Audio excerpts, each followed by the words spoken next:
Good to go? Okay. Yeah, so I'm Sarah Battle. I'm one of the infectious diseases attendings here in the Midlands. I wear many, many, many different hats, but one of the most important ones to me is actually um, statewide teaching of how to select antibiotics. I'm actually our Ask SC is also funded by Center for Rural and Primary Health. So how to pick an antibiotic is a lecture series that I've given to almost every family medicine residency across the state. So I took that concept and pivoted a little bit for you guys. But it really is, this whole lecture is really sort of insight into how I think about antibiotics, how I pick an antibiotic, and sort of all of the steps, all of the behind the scenes of how I get to the right decision about antibiotics. So what we're going to do is we're going to create a framework on how to approach different kinds of infections. We're going to talk about commonly misprescribed antibiotic situations. So a lot of just one-liners about patients I've seen. And after the break, we're going to get into a little bit more nitty-gritty about some of the details about cultures, how to interpret cultures, that kind of stuff for the prescribers in the audience. Stuff that nobody taught me until I was a fellow. And it was life-changing when people actually started teaching about how the labs are done. So this is the framework for how I'm going to move this over here. This is the framework for how my brain works as far as picking an antibiotic. So it's not just picking the right drug for the right bug, right? It's not good enough that the antibiotic covers the bug. We have to make sure that the antibiotic gets to the site of infection. We have to stop and make sure that this is the right patient for that antibiotic. We have to make sure it's the right duration at the right dose. And then at the very end, we double check that it's safe for the stage of pregnancy that we're in. I know it sounds so it really is creating pause points at each point of the decision to make sure that we're on the right track. So we're going to step through all of those different points. So tools you can use to pick the right drug for the right bug, which is again step one. So a lot of times we can predict what our pathogen is going to be. So if we have a skin infection, we're thinking staph or strep. If we're thinking pneumonia, again, we're thinking strep. So a lot of times we can kind of predict what the bug is. And again, at the end, we'll circle back around to some of the more granular details about culture results. But for example, picking the right drug for the right bug.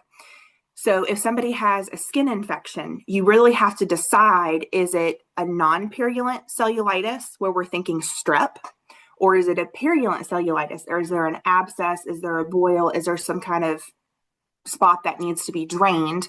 Then we're thinking more staph aureus, because the drugs that cover those are different. Streps, you're usually going to be able to do like, penicillins, cefalexin, like the lower generation cephalosporins, versus staph aureus. Here's our statewide antibiogram. So this is statewide, the predicted sensitivity of MRSA across the state. So, a lot of times if I'm thinking some sort of staph infection, you're reaching for your trimethoprim. Well, you're 90% right, so you're 10% wrong. Versus, doxycycline, you're thinking 87%. So again, making sure, because Bactrim and doxycycline are not great drugs for strep. So you really have to pick, are we doing strep or are we doing staph? So again, pausing, making sure that we're picking the right drug for the right bug. So things that can help you with that also, our statewide stewardship group, we actually have guidelines on our website. And again, this would be a skin soft tissue where the first divider is literally, is it purulent? Is it non-purulent? What bug are we targeting? And then we're going to go down the algorithm that way. Another, making sure right drug for the right bug, cystitis, pyelonephritis, E. coli is commonly going to be your bug for that. So again, this is antibiogram. So this is statewide predicted sensitivity. When you get actual culture results from your patient, that's going to trump these predicted sensitivities. But if you're, patient right in front of you in the office, if you're looking at cefazolin, which you would extrapolate to cefalexin or Keflex, which we use all the time, you're 83% right. So technically you're 17% wrong in that moment. until you get your patient's culture results back to test their actual E. coli. So again, making sure you've got the right drug for the right bug. And I know not all of these are going to be great choices in pregnancy. That's why there's that step at the very end, to make sure that what we've chosen is going to be correct in pregnancy. But nitrofurantoin is going to be a great one. You're 96% correct with E. coli with nitrofurantoin. But I will also say that this antibiogram is just the bug, right? It's in a test tube. Will this drug kill this bug in a test tube? It does not take into account the next step, which is tissue penetration, right? So if you have E. coli in your like kidney parenchyma, like true pyelonephritis, nitrofurantoin is going to work in a test tube, but it's not going to actually get into the kidney tissue. So again, that's why we have these different steps. So making sure it's the right drug for the right bug, step one. Fosfomycin is a medication, an antibiotic that more and more people are becoming familiar with. Fantastic for a lot of our gram negatives, gets into the urine very, very well. But that's pretty much it. It does not get into the kidney tissue. It's not going to treat pyelo. And the other thing about fosfomycin is it does not cover every gram negative. So if you've got cystitis with Klebsiella, it probably is genetically resistant to it. And the labs aren't always going to test for this sensitivity. So, again, right drug for the right bug. If you've got a cystitis with Kleb, maybe fosfomycin isn't the right drug to be reaching for that specific bug. And again, if you've got pyelo, then fosfomycin is not it's not going to get into the right location. So those are sort of tips on like making sure it's right drug for the right bug. We're going to move on to right drug for the right location, right? Each one of these are a pausing point. So does the antibiotic reach the site of infection? So a lot of these, again, you can kind of predict. But some of the different tissues are difficult to get into. So like we talked about kidneys. And again, you really have to pick, is it kidney or is it bladder? So for true pyelo, then in general, and again, at the last step is this safe in pregnancy? Fluoroquinolones and trimethoprim are going to get into that kidney parenchyma really, really well. Nitrofurantoin and fosfomycin just get into the urine. They do not get into tissue, like kidney tissue, very well. What I sometimes see in my pregnant patients is people get scared of antibiotics and they just look at the list of safe antibiotics in pregnancy and pick one, versus kind of going through all this. It's the way that I think about it is I think about the disease state, I think about the organ, I think about the infection, I think about the antibiotics that I would want to use. And then again, the last step is a safe in pregnancy? If it's not, you go back to step one and you try to figure out what's a different option. But I never want to shortchange and just pick off of the list for pregnancy if it doesn't cover the bug. Get in the location, right? These are all steps in deciding appropriate antibiotics. I always get asked, how do you know this? Like, how do you know what drugs go into what tissue? We can't all know everything. So a lot of times I go to my external brain here, up to date. Nitrofurantoin says right there, not indicated for the treatment of pyelonephritis. It does not get into the tissue parenchyma very well. Other things, so this is actually one of my patient's culture results. So urine, E. coli, so these are all oral options, amoxicillin, clavulanic acid, fluoroquinolones, nitrofurantoin, doxycycline.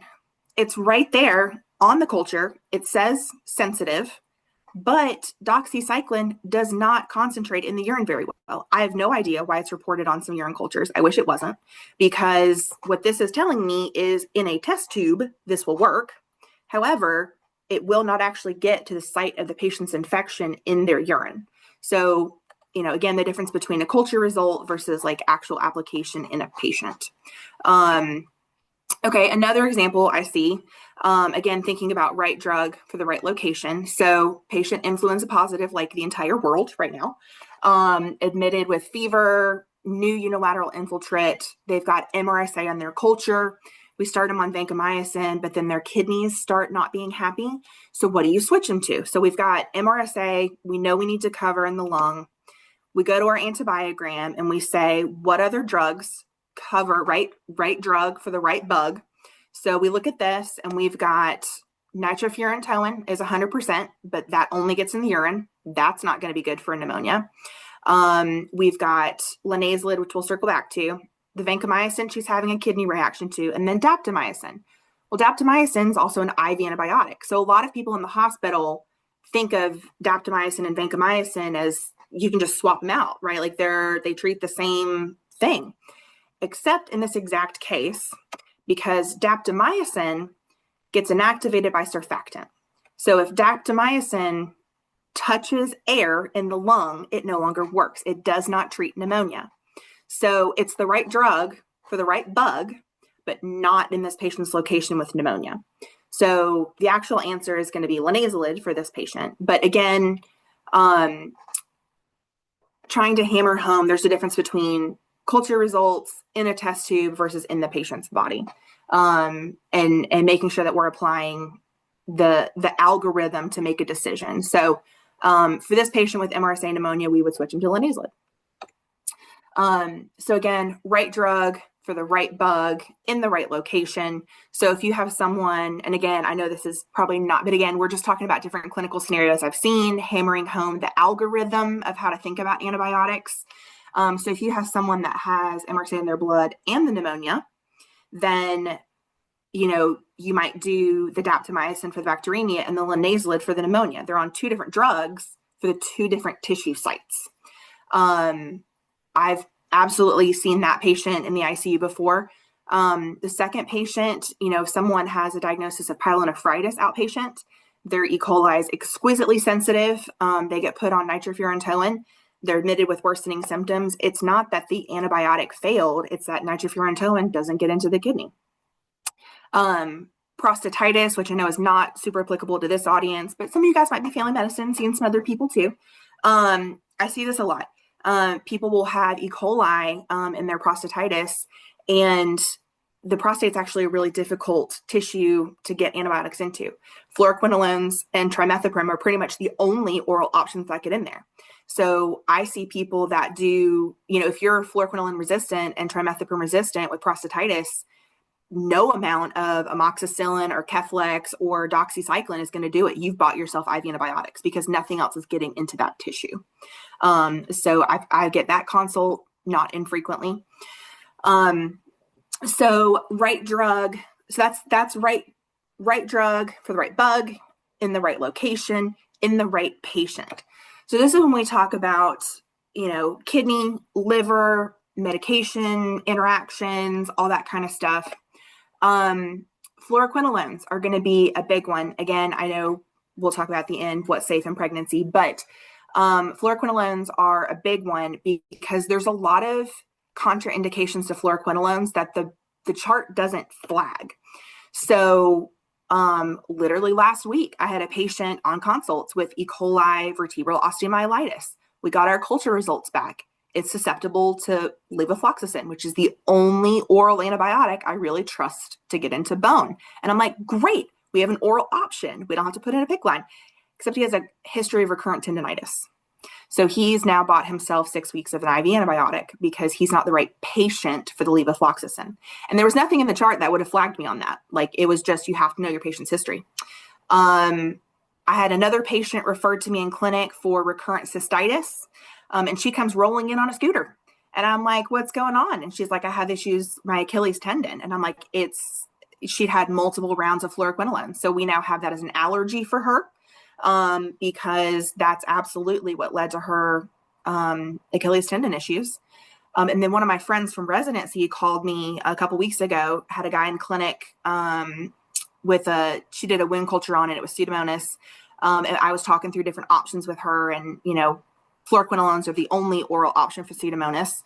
And we're talking through it. I'm like, what's his history? And history of AAA repair. So that's absolutely a contraindication of fluoroquinolones.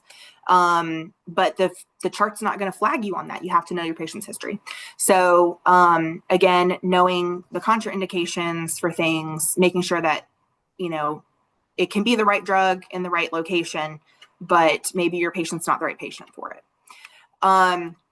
So this was a patient that I had in clinic, 70-year-old with pyelonephritis, pan-sensitive E. coli. So the world is my oyster. I can choose, which antibiotics I want. Ooh, there's somebody in the chat. I'm afraid if I click it, I might. Don't worry about it. Keep going. Okay. Don't worry about it. Okay. So we're trying to get into the kidney tissue, right? So fluoroquinolones and trimethoprim are going to be our things we're hoping to use, right? I'm always thinking first line. But she's got a little bit of an elevated potassium. She's on lisinopril. So now I'm thinking maybe she's not the right patient for the trimethoprim, but she's also on amiodarone, elevated QTC. Definitely fluoroquinolones are out. So the computer will stop you from ordering a fluoroquinolone with this. It may or may not flag with the lisinopril, but if you look it up, it's going to say monitor therapy. And so you really have to decide, are you pushing through with the trimethoprim and monitoring therapy? Because it's the right drug for the right bug in the right location. We're trying to get into kidney tissue. So instead of switching to doxycycline or something that doesn't get in there, so this is what we did. We went with the trimethoprim and we monitored, which is what UpToDate told us to do. So we actually had her hold home lisinopril. We monitored creatinine and potassium. We set her up with like a fluid bolus at the infusion center at one point in here, because if we couldn't push through on the trimethoprim, she'd probably bought herself IV antibiotics. There is some newer data about super high dose Keflex, which again is going to get to the next bullet point, the right drug at the right dose. Sometimes you can overcome some of the tissue penetration issues with higher dose of certain antibiotics, but got to be really careful about that. It's got to be the right patient and everything like that. Other drug interactions that I see frequently is going to be fluoroquinolones. So over-the-counter multivitamins, making sure people you're asking, and this is where our ancillary staff, this is where you guys can actually super help, the med recs, all that kind of stuff. And then right drug for the right duration. So in general, the philosophy is shorter is better. So Dr. Spellberg, Chief Medical Officer out in LA, he's got this fantastic website where he goes through all the different clinical trials and compares the longer duration, which is historical, right? 10, 15 years ago, versus the newer studies that really are pushing for shorter durations on a lot of these diagnoses. So for example, we used to treat community-acquired pneumonia for a long course. Now we can really do it in 3 to 5 days. Cellulitis, we used to do 10 days. Now we can really do 5, 6 days. So again, going for a shorter duration, in a lot of these patients. And we have our guidelines, again, helping pick duration on these kind of things. And then right drug at the right dose. So you're going to have a lot of resources that help with this. A couple pitfalls I've seen. We're really good at reducing antibiotic doses when people have renal injury. We're like, oh, they have an AKI, have to back off on the dose. We are not great when people's kidneys recover, and we need to increase that dose back to the regular dose. So we are not, as a medical group, great with that. Trimethoprim in general I find it to be underdosed. For urine, 1 twice a day is perfectly fine. It concentrates in the urine so well. But if you're treating a Staph aureus cellulitis, in someone that's over 150 pounds, you're probably going to be wanting 2 twice a day. So again, you can have the right drug for the right bug in the right location, in the right patient, but if you underdose it, you're still going to clinically fail. In general, ceftriaxone, I'm a 2-gram kind of gal on these. If you're going to treat. And then the final, so I go through all of that, and I pick the antibiotic that I really, really, really want. And then at the end, it's triple checking, is this safe at this stage in pregnancy? I don't know if you guys know Dr. Bookstaver. He's one of our pharmacists at Richland, but he has this fantastic review article where he kind of goes through all of the data about categories in pregnancy, what's safe to use. We've talked about fosfomycin, nitrofurantoin, and then some other antibiotics that aren't on his table, but linezolid is one that's currently being studied. Fantastic for skin soft tissue infections or MRSA pneumonia, but to be determined on that one. So that is it. That is my brain. That is how I think through things. I always want to step by step, right drug. Is it going to cover the bug?